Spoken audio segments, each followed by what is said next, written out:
नमस्कार दोस्तों, स्वागत है आपका आपके अपने यूट्यूब चैनल अपनी कोचिंग पे। आप जानते हैं आज है 19 जून 2023। तो फर्स्ट शिफ्ट का एग्ज़ाम समाप्त हो चुका है। एसएससी एमटीएस के एग्ज़ाम के बारे में हम एनालिसिस आपके लिए फिर से लेके आए हैं। तो चलिए वीडियो स्टार्ट करते हैं। ये वीडियो आपके लिए इन्फॉर्मेटिव होगा। जिनका अभी बाकी है शिफ्ट का एग्ज़ाम वो देख के जाएँ, उनका आगे उन्हें हेल्प मिलेगी इस वीडियो से। और जिनका अभी आगे और एग्ज़ाम होगा एसएससी का, उनके लिए भी ये हेल्पफुल है, तो वो भी देख के ज़रूर जाए। चलिए वीडियो स्टार्ट करते हैं।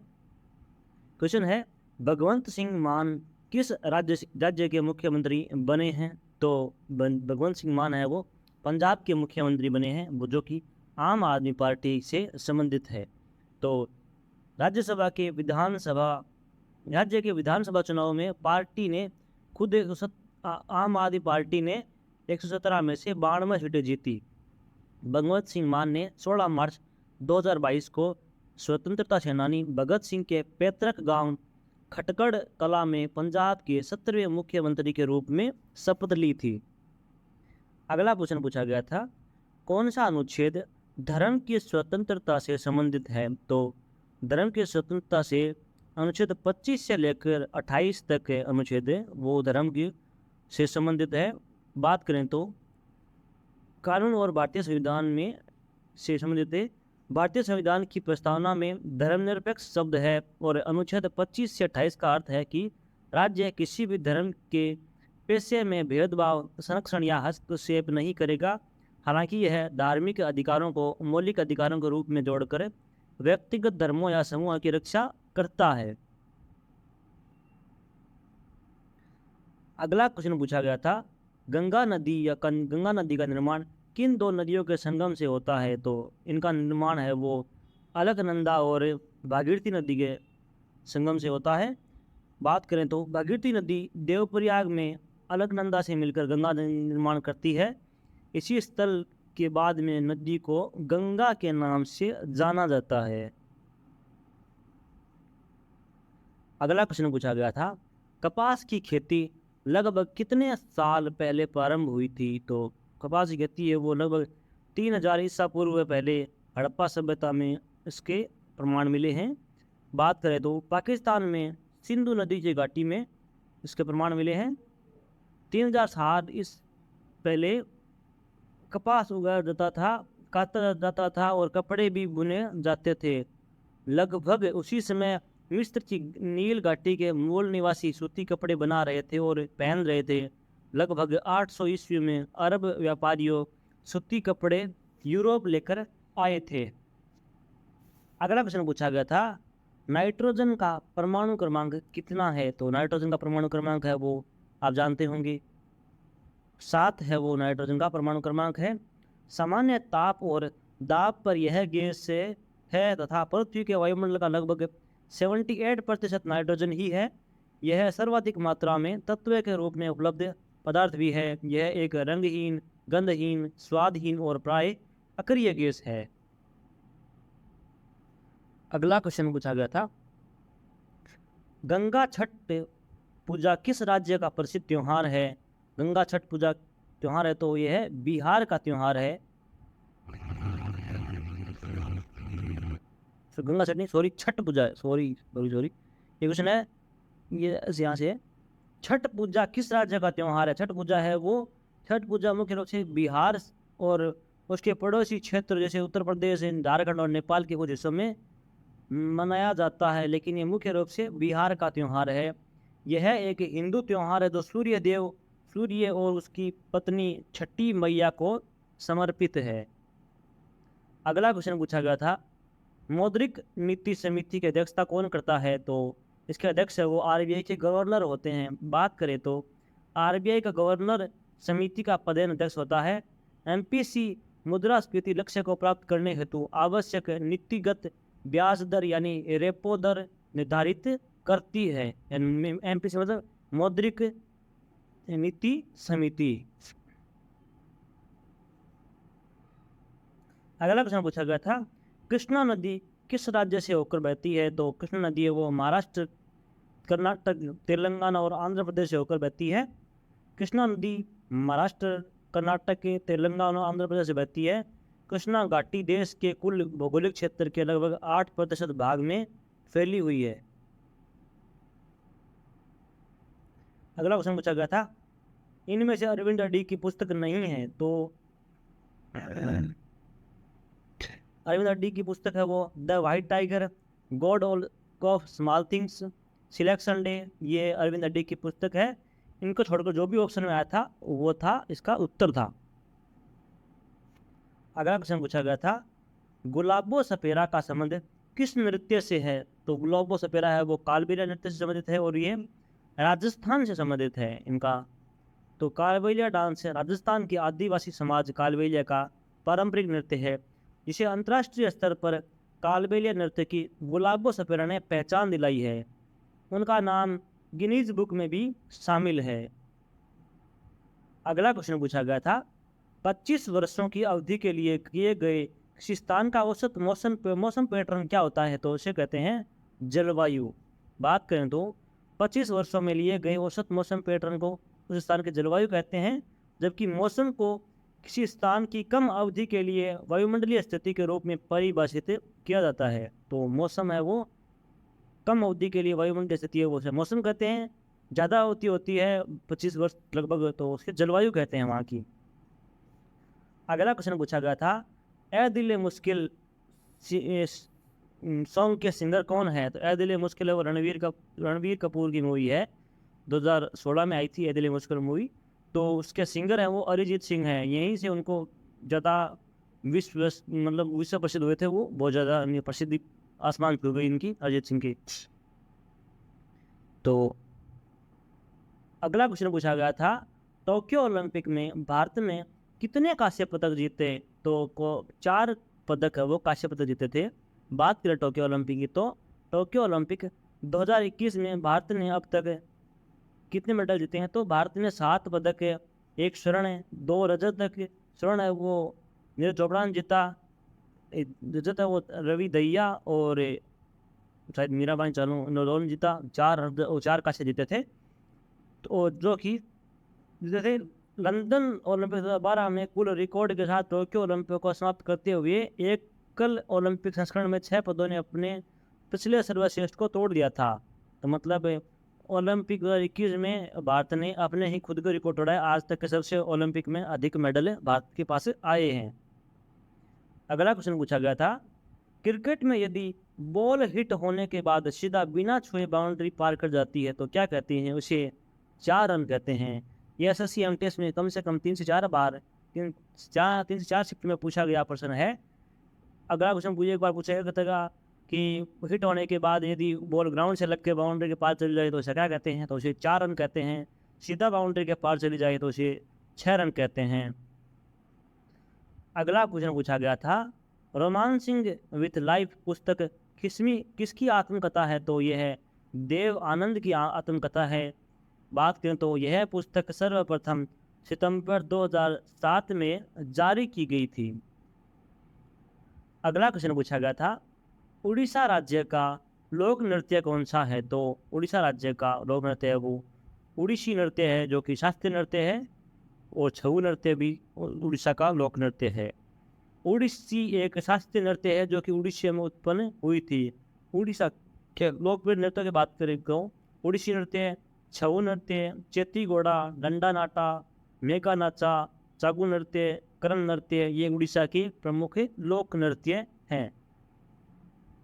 अगला क्वेश्चन पूछा गया था, द एक्सीडेंटल प्राइम मिनिस्टर, जो कि मनमोहन सिंह के जीवन पर आधारित पुस्तक है, उसके लेखक कौन है, तो उसके लेखक हैं वो संजय बारू हैं। बात करें तो the accidental prime minister, the making and unmaking of Manmohan Singh, भारतीय नीति विश्लेषक संजय बारू का एक संस्मरण है।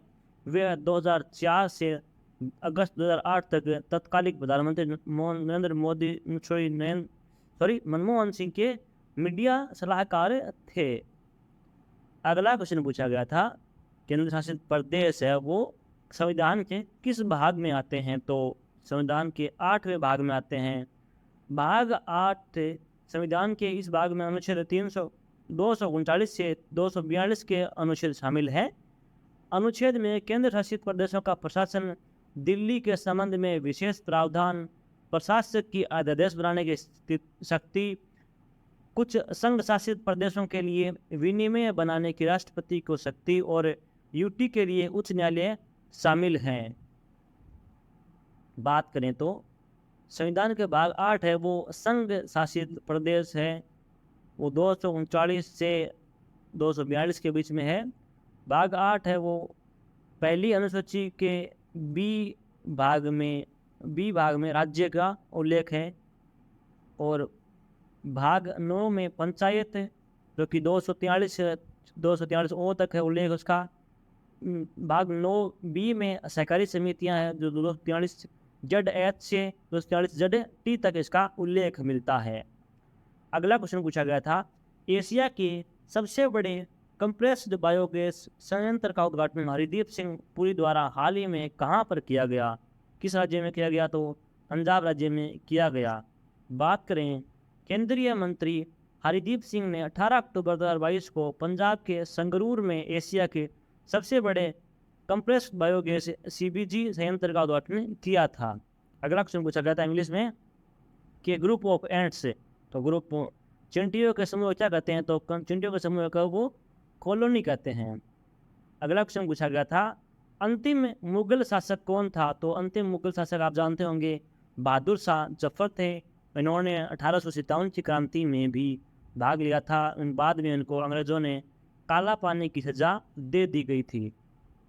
एक अगला क्वेश्चन पूछा गया था, जनगणना 2011 के अनुसार भारत का लिंगानुपात कितना है? तो भारत का लिंगानुपात है वो 943 है।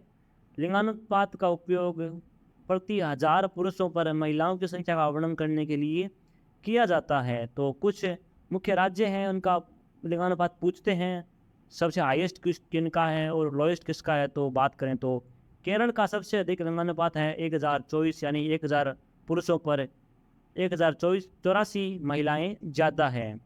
उसके बाद है पुडुचेरी जो कि 1037 है। तो पुडुचेरी और केरल दो ऐसे हैं जो जिनका लिंगानुपात 1000 से अधिक है। बाद में तमिलनाडु 996, आंध्र प्रदेश 993, छत्तीसगढ़ 991, ये प्रमुख है, यहाँ से ही पूछा जाएगा। तो उसके बाद लोएस्ट की बात करें तो अंडमान और निकोबार द्वीप समूह ये 3 नंबर पे है जिसका है 876, दिल्ली का 868, चंडीगढ़ का 818 सबसे कम है केंद्र शासित प्रदेश है और इसका लिंगानुपात है वो 818 है।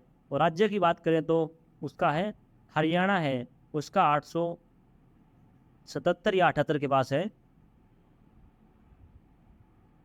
दमनदीप का और ही कम है, दमनदीप का है वो, दमनदीप का 618 है। अगला क्वेश्चन पूछा गया था, एंटोनियम ऑफ यूजलेस, यानी यूजलेस का विलोम शब्द है तो यूजफुल होगा और बेनिफिशियल इसका एंटोनियम होगा। अगला पूछा गया था, सिनोनियम ऑफ कॉम्प्लिकेट, यानी उलझा हुआ, तो समानार्थक है तो कॉम्प्लेक्स, इन्वॉल्व्ड ये इसका समानार्थक शब्द यानी पर्यायवाची शब्द इसका होगा। अगला क्वेश्चन पूछा गया था, महात्मा गांधी ने 1922 में असहयोग आंदोलन किस घटना के कारण वापस ले लिया था?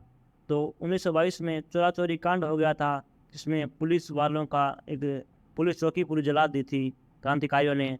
तो बात करें तो गांधी जी ने फरवरी 1922 में असहयोग आंदोलन को वापस लेने का फैसला किया क्योंकि चोरी चोरा गोरखपुर में एक शांतिपूर्वक भीड़ विरोध हिंसक हो गया था जिसके परिणाम स्वरूप 22 पुलिसकर्मियों की मौत हो गई थी।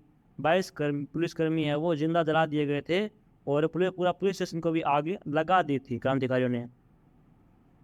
अगला प्रश्न पूछा गया था, नोबल गैस कौन सी है इनमें से? ऐसा पूछा गया था। तो नोबल गैस की बात करें तो आवर्त सारणी के 18वें वर्ग में नोबल गैस का उल्लेख है। तो प्रमुख नोबल गैस है वो helium, neon, argon, krypton, xenon और रेडॉन है। बात करें तो नोबल गैस आवर्त सारणी के 18वीं वर्ग की गैसें हैं और वे प्रकृति में निष्क्रिय होती है या वे अन्य गैसों के साथ शायद ही कभी अभिक्रिया करती है।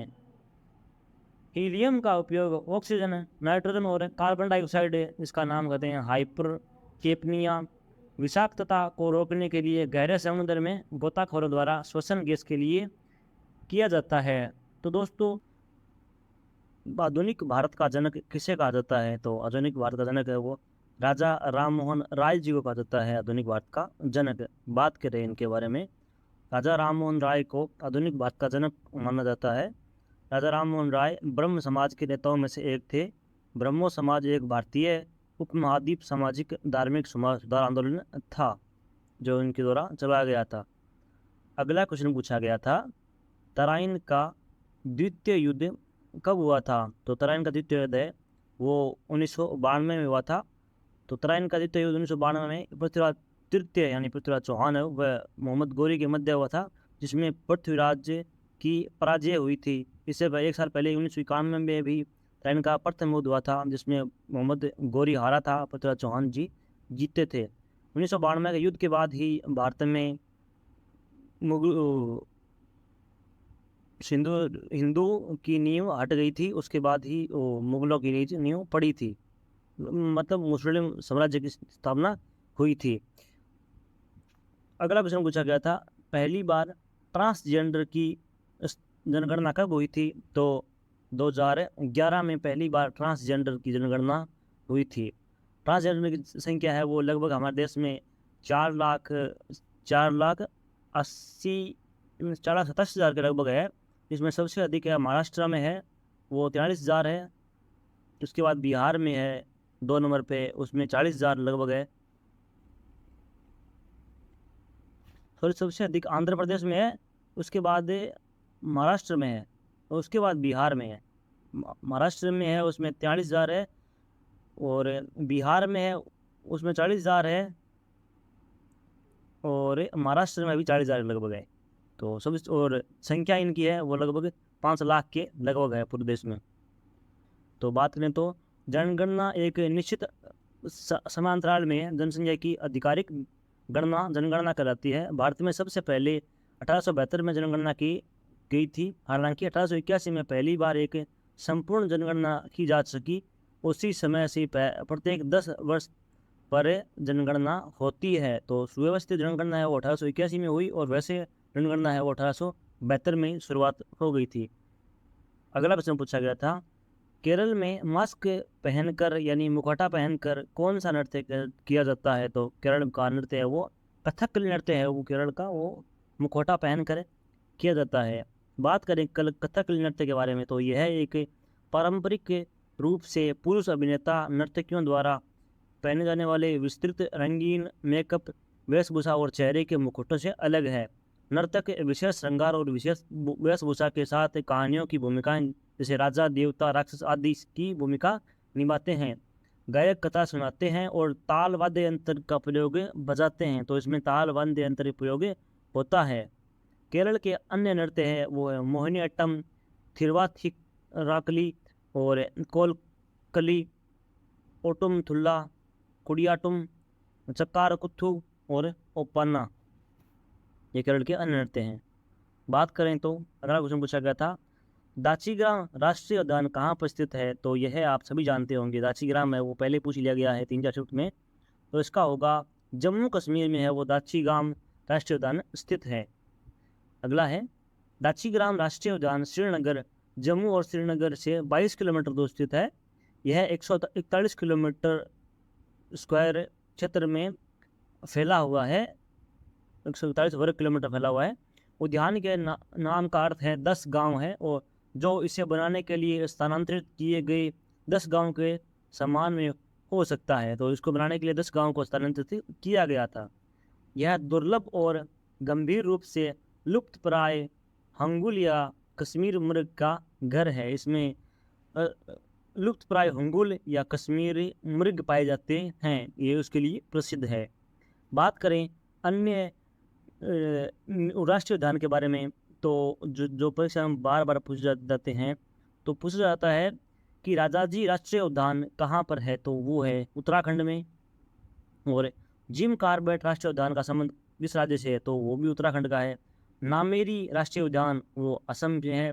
काजीरंगा वो असम से है, और कंचनजंगा है वो सिक्किम से है।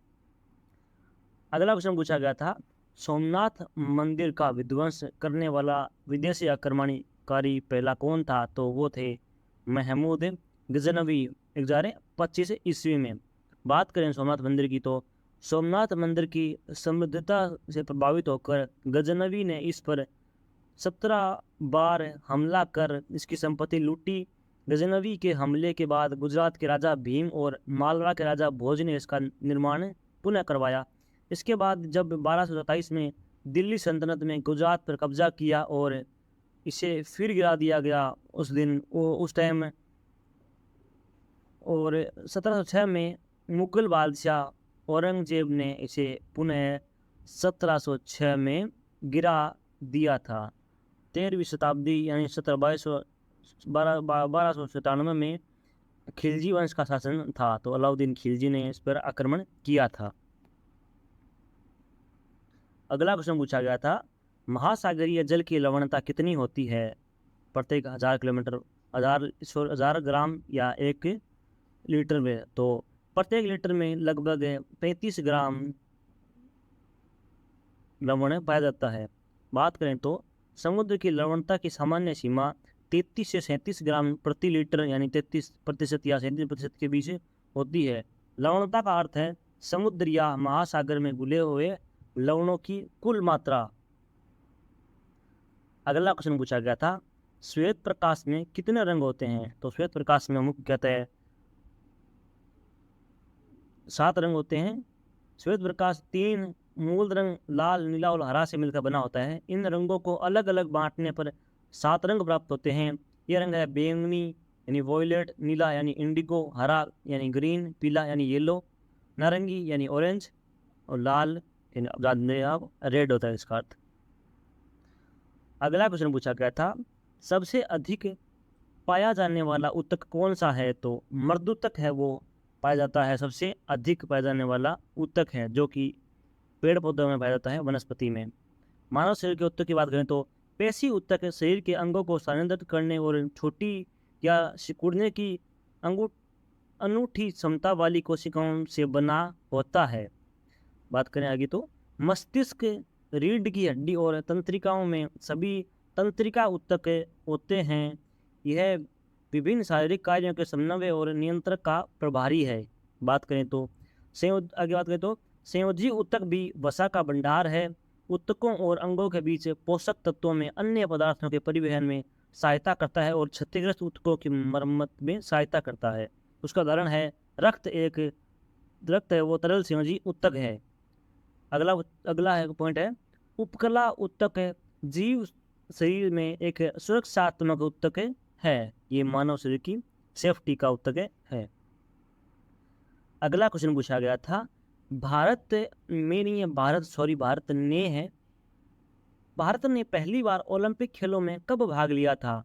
तो भारत ने 1900 में भाग लिया था पहली बार ओलंपिक में, और ओलंपिक की शुरुआत है वो 1896 में हुई थी। आगे बात करें तो भारत ने 1920 के ओलंपिक में पहला दल भेजा था। भारत ने पहली बार 1920 में ग्रीष्मकालीन ओलंपिक खेलों में भारत ने हॉकी में अपना पहला स्वर्ण पदक एडमस्टर्म ओलंपिक 1928 में जीता, और 1956 तक भारतीय पुरुष हॉकी टीम ओलंपिक में नाबाद रही थी। 1928 से लेकर 1926 तक पुरुष हॉकी टीम भारतीय वही जीती थी। अगला क्वेश्चन पूछा गया था, ब्लैक पेगोडा भारत के किस मंदिर को कहा जाता है? तो कोणार्क के सूर्य मंदिर को ब्लैक पेगोडा के नाम से जाना जाता है। कोणार्क सूर्य मंदिर भारत के ओडिशा राज्य में स्थित 13वीं शताब्दी का एक हिंदू मंदिर है। मंदिर का निर्माण पूर्वी गंगा राजवंश के राजा नरसिंहदेव प्रथम ने करवाया था। अगला क्वेश्चन पूछा गया था, फ्रीडम इन एक्साइल पुस्तक के लेखक कौन है? तो इस पुस्तक के लेखक हैं वो हैं दलाई लामा। बात करें दलाई लामा के बारे में तो 1991 में प्रकाशित हुई फ्रीडम इन एक्साइल 14वें दलाई लामा की आत्मकथा है। पुस्तक में उन्होंने तिब्बत पर 1959 के चीनी आक्रमण और उसके बाद अपने साथी तिब्बती शरणार्थियों की देखभाल करते हुए व्यतीत किए हुए वर्षों के बारे में चर्चा की है। आत्मकथा का विचार ब्रिटिश पत्रकार अलेक्जेंडर नॉर्मन से आया। उन्होंने दलाई लामा का एक साक्षात्कार लिया था। पुस्तक तिब्बती बौद्धों और पश्चिम के वैज्ञानिक दृष्टिकोण के बीच सांस्कृतिक अंतराल का भी स्वीकार करती है। 14वें दलाई लामा ने 1989 में नोबेल शांति पुरस्कार भी जीता था इन्होंने। प्रमुख पुस्तक है जो पूछी जा जाती है महान वैज्ञानिकों से जो भारतीय मूल के नहीं है, तो इनकी पुस्तक नेल्सन मंडेला है। इनकी पुस्तक बार बार पूछी जाती है परीक्षा में। तो इनकी पुस्तक है long walk to freedom, conversation with myself आदि। अगली पुस्तक है शशि थरूर की the paradoxical prime minister, why I am a Hindu आदि। अगली पुस्तक है APJ अब्दुल कलाम की India 2020 ignited migrants, wing of fire आदि।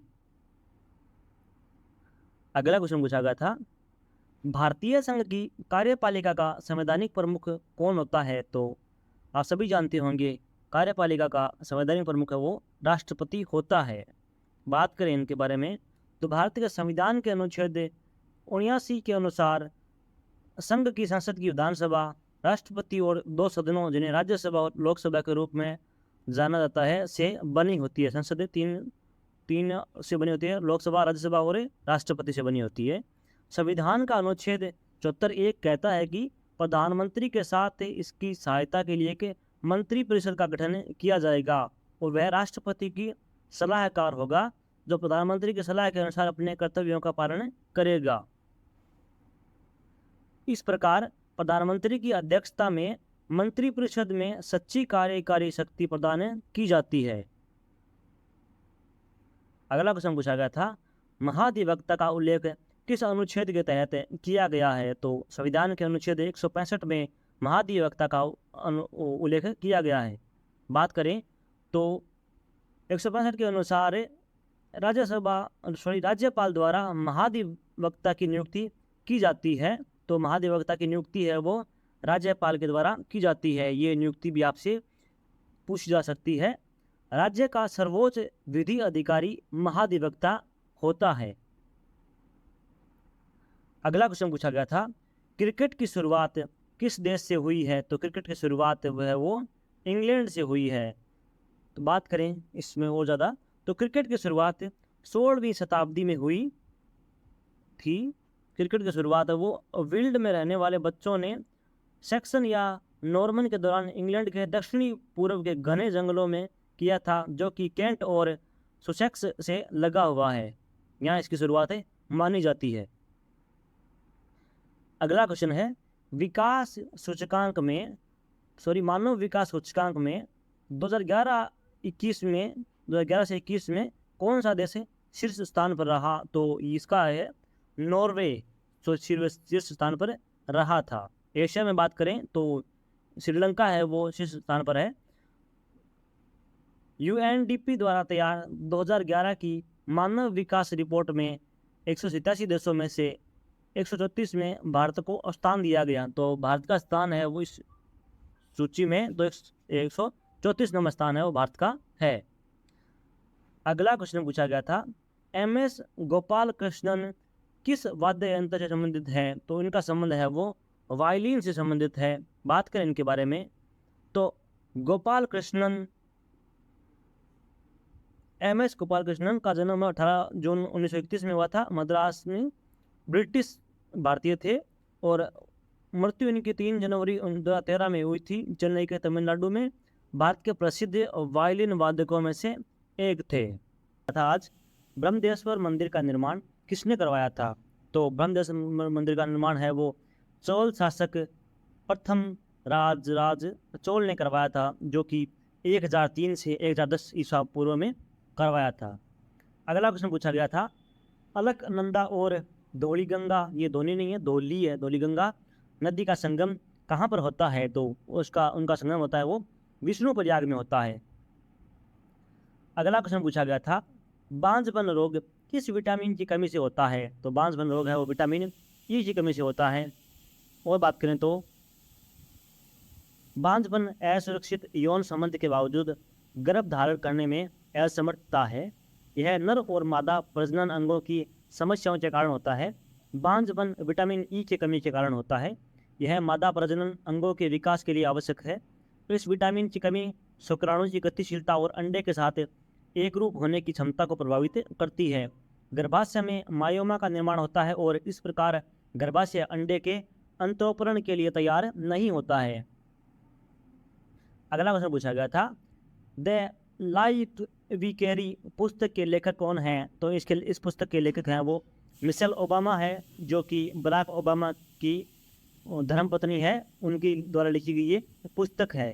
तो ये क्वेश्चन या तो ये पूछा गया था कि हाल ही में क्योंकि ये पुस्तक है वो हाल ही में रिलीज हुई थी, तो इसका पूछा गया, तो या फिर इनकी आत्मकथा है बिकमिंग, तो इसका या तो इसका ये पूछा गया था बिकमिंग वाला, या ये पूछा गया था।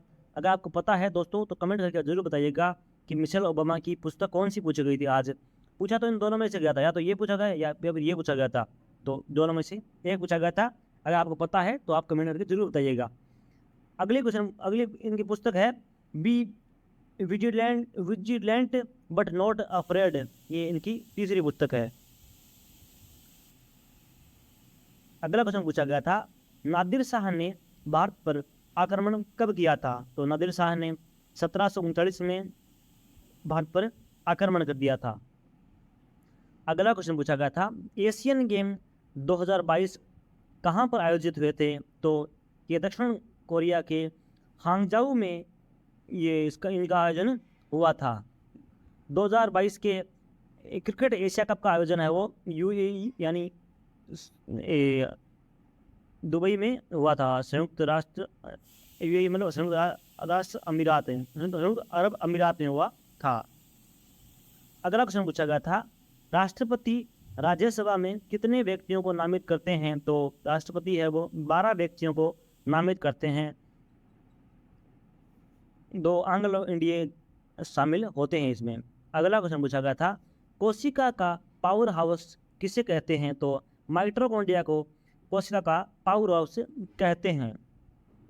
अगला क्वेश्चन की बात करें तो अगला क्वेश्चन पूछा गया था, अमजद अली खान का संबंध किस वाद्य यंत्र से है? तो इनका संबंध है वो सरोद वादक थे वो, तो उनका संबंध हो गया सरोद वादक से। अगला प्रश्न पूछा गया था,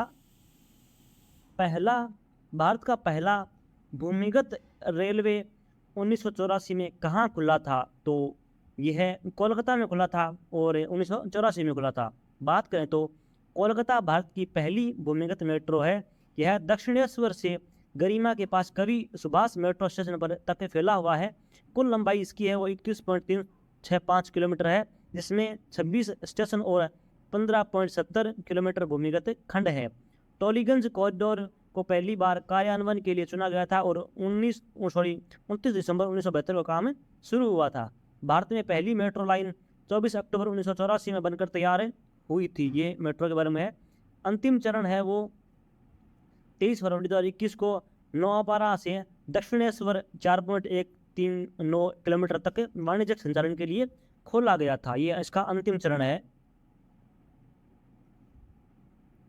अगला क्वेश्चन पूछा गया था, प्रति व्यक्ति प्रतिदिन में खपत की जाने वाली पानी की मात्रा कितनी है? यानी एक व्यक्ति एक दिन में पानी कितने लीटर पी सकता है? तो 40 लीटर खपत पानी की कर सकता है।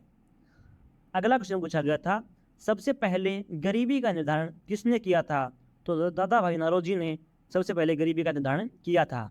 दादा भाई नौरोजी ने अपनी पुस्तक poverty and un British rule in India, ये इनकी पुस्तक है, ये फेमस है तो याद कर लीजिएगा, के माध्यम से गरीबी रेखा का सबसे पहला अनुमान लगाया था। उनका अनुमान था 16 रुपये से 35 रुपये प्रति व्यक्ति प्रति वर्ष था आय था। अगला क्वेश्चन पूछा गया था, विशु त्योहार किस राज्य से संबंधित है? तो विशु त्योहार का संबंध है वो केरल से संबंधित है। ये केरल का लोक ये त्योहार है। अगला क्वेश्चन पूछा गया था, मुस्लिम लीग की स्थापना किस वर्ष हुई थी? तो मुस्लिम लीग की स्थापना ये 1996 नहीं है, ये 1906 है दोस्तों, तो इसको सही राइट कर लीजिएगा। अगला क्वेश्चन पूछा गया था, कालबेलिया नृत्य का संबंध किस राज्य से है? तो ये इसका इनका संबंध है राजस्थान से है। एक क्वेश्चन ये भी पूछा गया था, इनमें से राजस्थान का लोक नृत्य नहीं है। अगला क्वेश्चन पूछा गया था, साइकिल प्रतियोगिता 2022 कहाँ पर आयोजित हुई थी? तो इसका उत्तर होगा बर्मिंघम में। अगला क्वेश्चन, चीनी के अल्कोहल में परिवर्तन की क्रिया को क्या कहते हैं? तो इसे कहते हैं किण्वन। बात करें किण्वन की, तो किण्वन एक जैविक प्रक्रिया है जिसमें चीनी के अणुओं को खमीर और बैक्टीरिया जैसे कुछ रोगाणुओं की मदद से एथिल अल्कोहल और कार्बन डाइऑक्साइड में परिवर्तन किया जाता है। अल्कोहल किण्वन कहलाती है।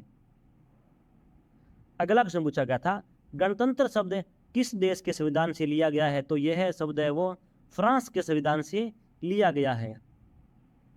तो दोस्तों ये था आज के हमारे सेगमेंट का वीडियो।